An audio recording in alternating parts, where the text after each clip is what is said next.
Rick, how are you? Great. Back in Hamburg? Yeah. The last time we met, we talked about your new preamplifier. This time it's the presentation of the new SV power amplifiers, the 400. I remember the Spectral formula you once told me. For me, this was always the Spectral formula. You said these days, whenever we increased the bandwidth, we heard more. Is this still valid today? Well, that's true. That we did hear more in the early days. Yeah. Today we've gone pretty far out, but still, I think the early ideas seem to have borne fruit and have been validated by our experiences.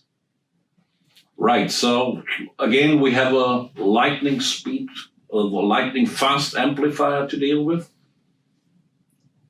Yes, the spectral amplifiers are very fast, very wide band, very quick, and they respond at the speed of music. Perfect. So then let's talk about sound. Spectral doesn't want to interpret the original sound. You want to reproduce it accurately. What is the essence? What is the character of the spectral sound? And what makes the SV sonically stunning? Well, that's certainly for everyone individually to decide. But in our concept, the spectral sound is just that. It can't have a sound. It can't make a sound. It can't make music, and it can have no character of its own. It's a tool. It's a portal. It is a way to experience music. Great. You're also a music producer. You do reference recording with the recordings of Keith Johnson. These days, a lot of people don't deserve to own music anymore. They are satisfied with streaming. Others don't bring up their attention for more than 5 or 10 minutes to listen to music. And they change tracks all the time. So is music fading away? Far from it. What we'd like to have in our lives with music are the very rich, intense experiences of live music, where we're all in that place and we're all involved in the experience.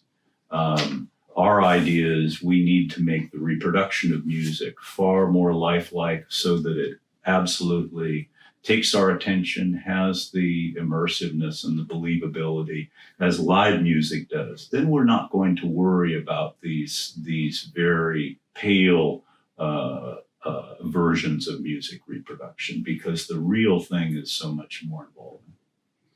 But the products you use for doing that, for doing the job, your products still follow a design concept of 40 years ago. It's still the source equipment. You have the pre-power combinations. You have the loudspeakers.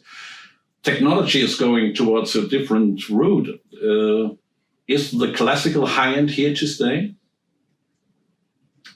The best is always here to stay. Correct. Historically, it always has been. Where you go back to the instrument makers, the Stradivari, you go through the previous century, their high-end music systems, musical instruments, then mechanical instruments, and then high-fidelity radio.